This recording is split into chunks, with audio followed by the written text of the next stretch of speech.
पिछली वीडियोस में हमने जो है प्रोविज़न और रिजर्व्स को अच्छी तरीके से कंप्लीट कर लिया था। प्रोविज़न हमने पढ़ लिया था और साथ में रिजर्व्स का समझ लिया था हमने, और रिज़र्व कितने टाइप के होते हैं वो भी हमने जो है अच्छी तरीके से सीख लिया था। सारे के सारे रिजर्व्स हमने अच्छी तरीके से पढ़ लिए थे।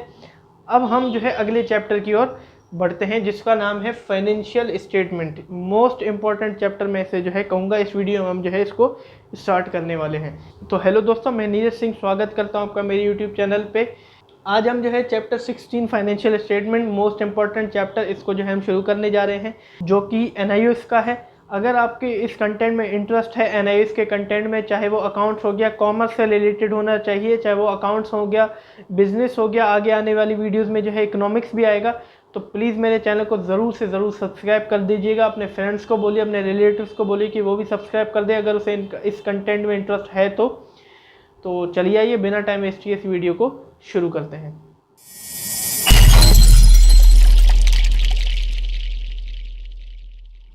तो दोस्तों आइए इस most important chapter financial statement को शुरू करते हैं।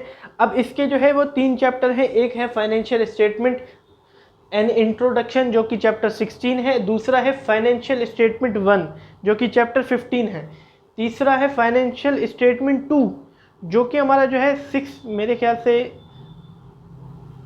17 चैप्टर है। चैप्टर 17 है, चैप्टर 16, चैप्टर 17 और चैप्टर 18, इसको आप एक ही समझ के चलेंगे, ठीक है।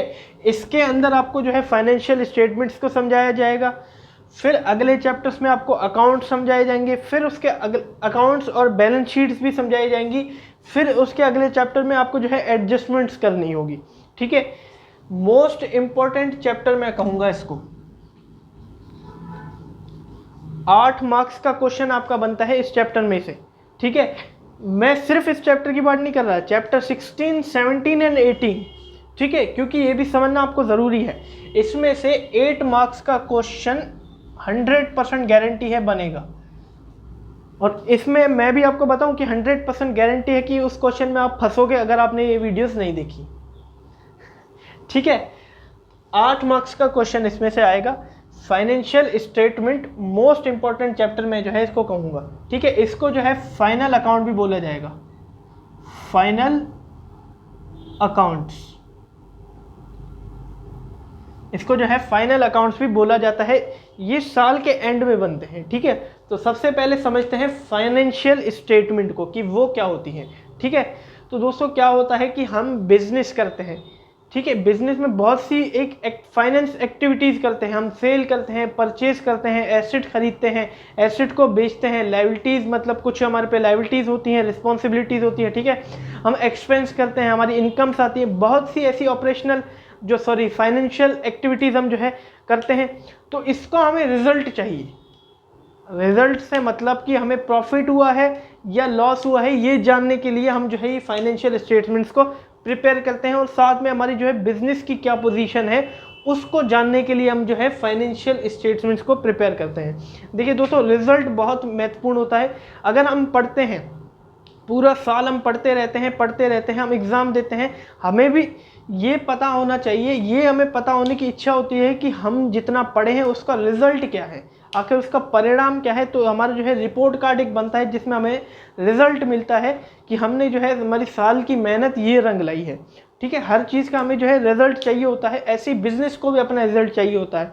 अब रिज़ल्ट से मीन उसकी पोजीशन चाहिए होती है, ठीक है, उसको प्रॉफिट हुआ है या लॉस हुआ है, ठीक है, फ़ायदा हुआ है या नुकसान हुआ है, ये हमें चाहिए होता है, ठीक है। तो इसके लिए हम जो है फाइनल अकाउंट्स को प्रिपेयर करते हैं, यानी कि फाइनेंशियल स्टेटमेंट को प्रिपेयर करते हैं, ठीक है। ये हमारी 2 टाइप की होती है।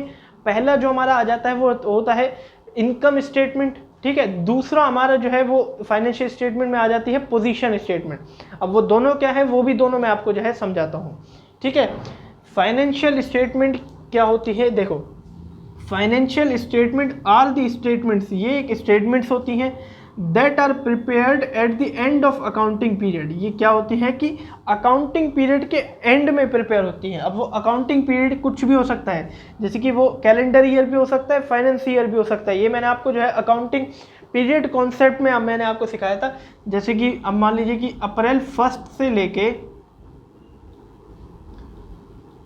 मार्च 31 तक ये हमारा जो है कौन सा ईयर होता है?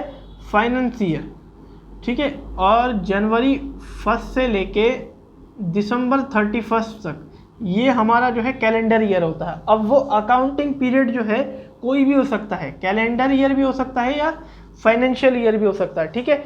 ये उसके एंड में बनेगा, ठीक है। अगर अप्रैल 1 हुआ यानी कि हमारा फाइनेंस ईयर हुआ तो ये मार्च 31 को बनेगा। अगर ये हमारा कैलेंडर ईयर हुआ तो ये जो है दिसंबर 31 को बनती है। मतलब कि एक साल के अंदर, वैसे कि हम जब रोज़ तो प्रॉफिट गिनते नहीं है कि कितना हमें प्रॉफिट हुआ है या कितना हमें लॉस हुआ है। रोज़ तो हम जो है बिजनेस जब कोई कर रहा होगा तो रोज़ तो गिनेगा नहीं, या तो वो साल के एंड में करेगा, या तो वो महीने के एंड में करेगा, या तो वो 4 महीने के एंड में करेगा, ऐसे होता है, ठीक है। हमें ऐसे गिनना होता है कि हमें लॉस हुआ है या प्रॉफिट हुआ है, जिसके लिए हम जो है ये फाइनल अकाउंट्स प्रिपेयर करते हैं, ठीक है।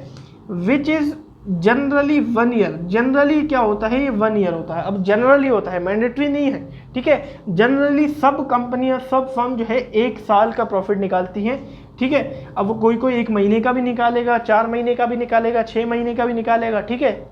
अब जनरली क्या होता है? मोस्टली, इसको मैं बोलूँगा मोस्टली, ठीक है। मोस्टली ये 1 ईयर का होता है। अगर अकाउंटिंग कुछ सॉफ्टवेयर्स भी आप अगर चलाते हो, जैसे कि टैली वगैरह हो, इसमें भी जो है जनरली ये 1 ईयर का ही होता है। 1 ईयर का ही जो है हम इसमें प्रॉफिट को या लॉस को कैलकुलेट करते हैं, ठीक है।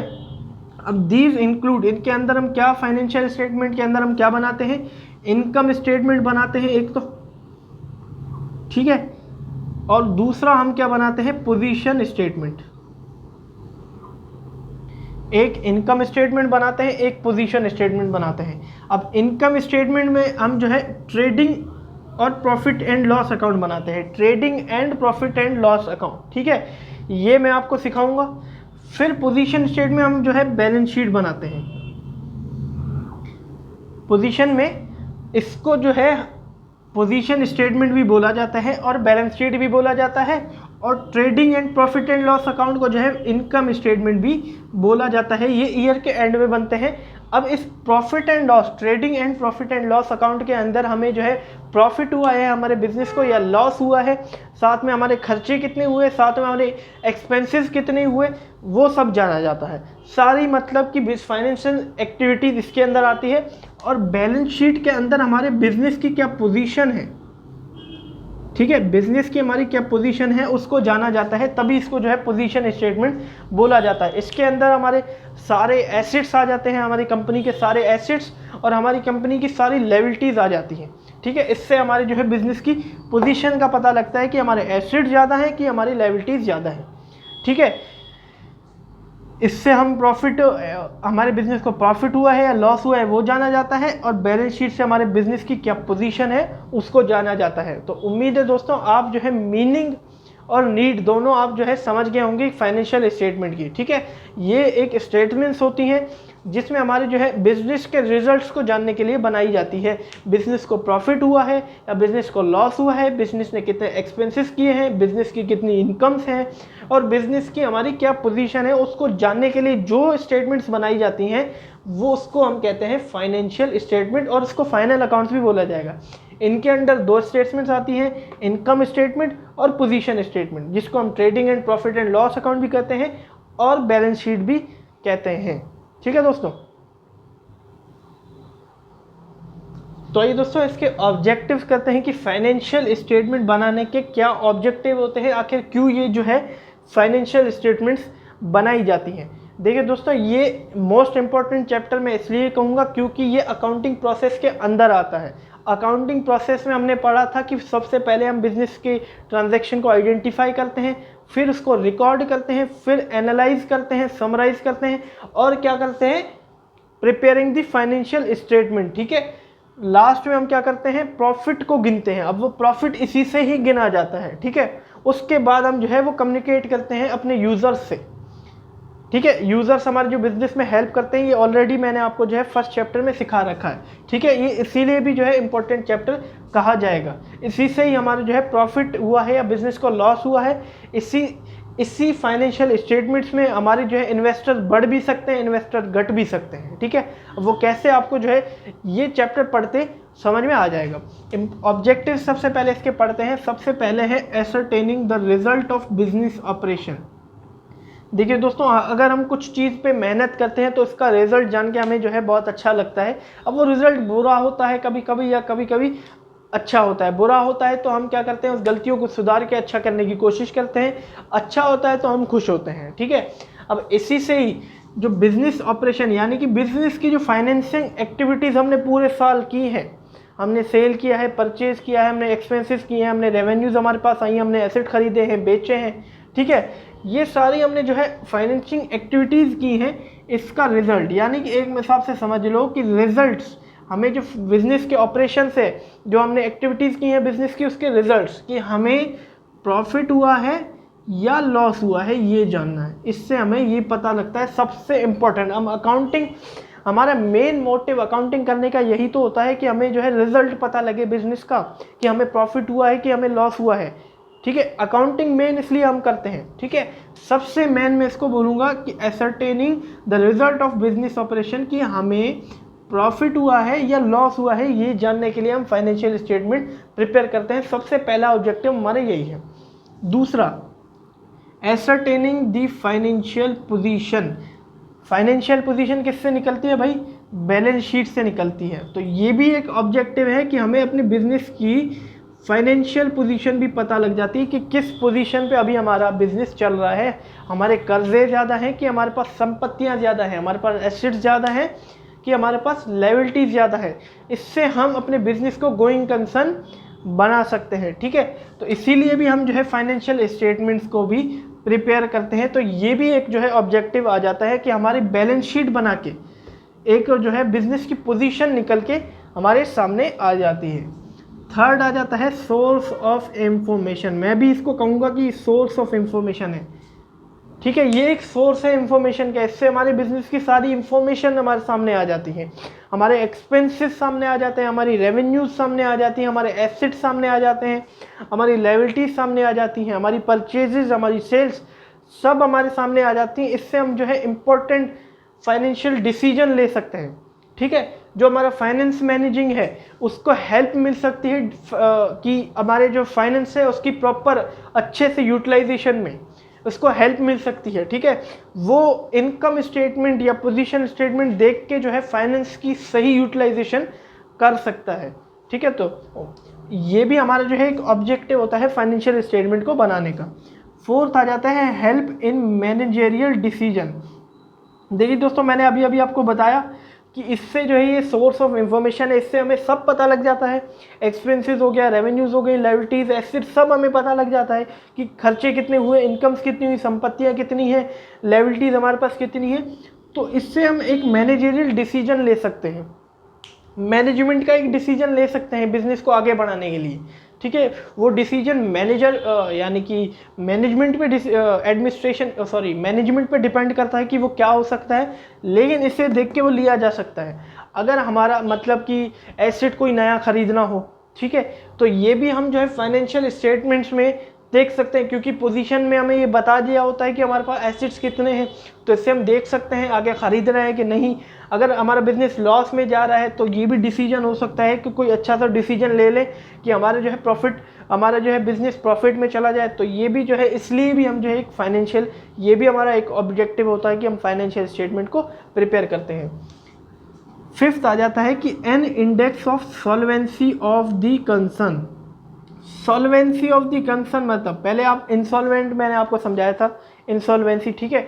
इंसॉल्वेंट मतलब कि हु इज़ अनेबल टू पे हिज लायबिलिटी, मतलब कि वो बिजनेस अब अपनी लायबिलिटीज़ को भी पे नहीं कर सकता, तबाह हो गया, इंसॉल्वेंट्स हो गया वो बिजनेस, ठीक है, अपनी लायबिलिटीज़ को भी पे नहीं कर सकता। सॉल्वेंसी मतलब कि वो चल सकता है बिजनेस, इतना उसके पास पैसा है कि आगे 5-6 साल तक वो अपनी लायबिलिटीज़ को पे कर सकता है, ठीक है। तो ये एक इंडेक्स है कि वो बिज़नेस को इतना दिखा देता है कि आगे 5-6 साल तक ये बिज़नेस अपनी लायबिलिटीज़ भी पे कर सकता है और आगे चल भी सकता है। ये हमारी कौन दिखाती है? फाइनेंशियल स्टेटमेंट दिखाती है। इससे हमें बैंक से जो है हम इनकम स्टेटमेंट दिखा के लोन भी ले सकते हैं, फाइनेंस को बोरो भी कर सकते हैं और बिज़नेस को आगे भी बढ़ा सकते हैं। तो ये भी एक ऑब्जेक्टिव है हमारा कि फाइनेंशियल स्टेटमेंट को प्रिपेयर करने का। अगर हमें फाइनेंशियल स्टेटमेंट बनाते हैं तो उसमें हमारी सारी एसेट्स और सारी लायबिलिटीज़ आती हैं। जिससे हमें भी ये अंदाज़ा हो जाता है कि हमारा बिजनेस आगे 10 साल तक चल सकता है, आगे 5 साल तक चल सकता है, ठीक है, क्योंकि साल के हम जो है साल के एंड में निकालते हैं इसको, तो इतना तो अंदाज़ा लग ही जाता है। और अगर हम स्टेटमेंट दिखा देते हैं बैंक को या कोई फाइनेंशियल इंस्टीट्यूशंस को, तो उनको भी भरोसा हो जाता है कि हमारे बिजनेस पे कि ये जो है अपनी लाइबिलिटीज़ को भी पे कर सकता है, तो ये हमारा लोन भी जो है वापस दे सकता है और ये बिजनेस प्रॉफिट में भी जाएगा। इससे हमारे शेयर होल्डर्स, डिबेंचर होल्डर्स हम पे इन्वेस्ट करेंगे, इन्वेस्टर्स भी बढ़ सकते हैं। तो ये भी हमारा एक ऑब्जेक्टिव होता है फाइनेंशियल स्टेटमेंट को प्रिपेयर करने का। ठीक है दोस्तों, ऑब्जेक्टिव और मीनिंग हमने अच्छी तरीके से पढ़ लिया, हमें ऑब्जेक्टिव भी समझ में आ गए, ठीक है, और हमें मीनिंग भी समझ में आ गई कि हम जो है फाइनेंशियल स्टेटमेंट्स क्यों बनाते हैं, हमारा ऑब्जेक्टिव क्या होता है फाइनेंशियल स्टेटमेंट बनाने का। अब हम समझते हैं इसके इम्पोर्टेंस कि क्या इम्पोर्टेंस है इसकी, क्या महत्व क्या है कि इसको हम जो है प्रिपेयर करते हैं, इसकी इम्पोर्टेंस क्या है। वैसे जो ऑब्जेक्टिव में हमने लिखा था, ascertaining results of business operation, financial position बताता है, सोर्स ऑफ इंफॉर्मेशन है, ठीक है, और मैनेजरियल डिसीजन में हमारी हेल्प करता है, और सॉल्वेंसी ऑफ द कंसर्न में हमारी जो है ये एक इंडेक्स है हमारा, इसी को हम जो है इम्पोर्टेंस में भी लिख सकते हैं। अगर आपका क्वेश्चन आ जाता है तो आप जो है ऑब्जेक्टिव्स को भी इम्पोर्टेंस में लिख सकते हैं, ये एक टाइप की इम्पोर्टेंस ही है, ठीक है, बट फिर भी इम्पोर्टेंस के अंदर और कुछ दिया हुआ है, उसको भी जो है अच्छे से समझ लेते हैं। सबसे पहले है पर्टेनिंग टू फाइनेंस। अब इसकी बुक में आपके क्या लिखा हुआ है वो ना आपको समझ आएगा ना मुझे, ठीक है, बट मैं आपको बताऊं पर्टेनिंग का मतलब होता है वितरण, डिस्ट्रीब्यूशन, ठीक है, इसको हम जो है एज अ डिस्ट्रीब्यूशन ले सकते हैं। अब इसका ये मतलब हुआ कि फाइनेंस का डिस्ट्रीब्यूशन को बताता है हमें कि फाइनेंस कहाँ कहाँ गया है, ये हमें जो है फाइनेंशियल पोजीशन, इनकम स्टेटमेंट और बैलेंस शीट से हमें जो है ये पता लगता है। तो ये भी एक जो है हमारे पास इंपॉर्टेंस आ जाती है कि हमारे जो है फाइनेंस के बारे में भी हमें जो है नॉलेज कराता है, फाइनेंस के डिस्ट्रीब्यूशन के बारे में भी जो है हमें नॉलेज कराता है। सेकंड है फैसिलिटेट इन डिसीजन मेकिंग, जो मैंने आपको यहाँ पे बताया था, देखिए आप डिसीजन मेकिंग में help in managerial decision making, ठीक है, वही एज इट इज़ आप कर सकते हैं।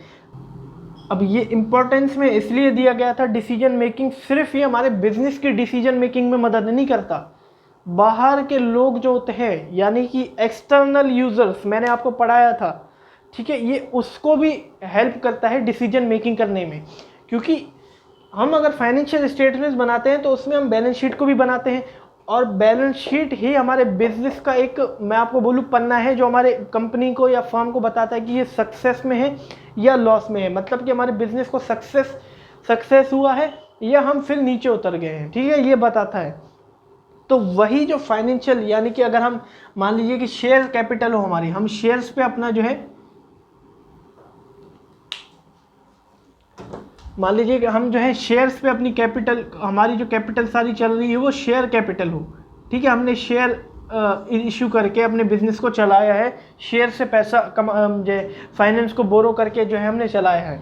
तो ये जो हम बैलेंस शीट बनाते हैं ना, तो ये बैलेंस शीट भी हमें जो है अपने शेयर होल्डर्स को दिखानी पड़ती है, क्योंकि अकाउंट का भी तो ये रूल है, communicate with the users, share holder भी तो हमारा एक एक्सटर्नल यूज़र है, ठीक है, उसको दिखानी पड़ती है।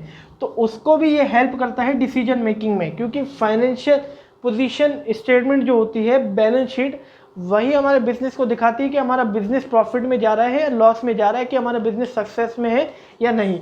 तो ये दोनों दिखा के हम जो है अपने शेयर होल्डर को भी, उसकी भी जो है डिसीजन मेकिंग कर सकते हैं कि आगे हमारी कंपनी में उसको पैसा इन्वेस्ट करना है या नहीं। हमारे इन्वेस्टर्स जो होते हैं वो भी बैलेंस शीट और इनकम स्टेटमेंट देख के हमारे जो है कंपनी में इन्वेस्ट करना है उन्हें या नहीं, हमारे फर्म में इन्वेस्ट करना है उन्हें या नहीं, ये सब जो है डिसीजन मेक कर सकते हैं। ये सिर्फ हमारे बिजनेस के लिए नहीं है, ये हमारे एक्सटर्नल यूजर्स के लिए है, बाहर वाले लोगों के लिए भी है कि हमारी कंपनी में वो पैसा इन्वेस्ट करें, हमारे फर्म में वो पैसा इन्वेस्ट करना है या नहीं, उन्हें हमारे फर्म में पैसा इन्वेस्ट करने से लॉस होगा या प्रॉफिट होगा, ये सब भी जो है ये बताता है।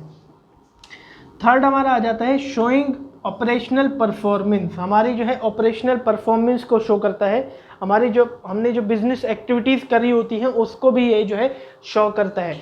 तो इससे हम क्या कर सकते हैं, हमारे पास जो मान लीजिए कि अगर हमें लॉस होता है बिजनेस एक्टिविटीज़ करते समय, तो किस वजह से लॉस होता है ये भी हम जो है इससे अंदाज़ा लगा सकते हैं, और अच्छे से हम जो है कहीं और से मोर रिसोर्स ला सकते हैं अपने पास, अपने बिजनेस को प्रॉफिट में ले जाने के लिए, क्योंकि सारी एक्टिविटीज़ हमें जो है फाइनेंशियल स्टेटमेंट से पता लग जाती है, हमारी सारी बिजनेस की एक्टिविटीज़।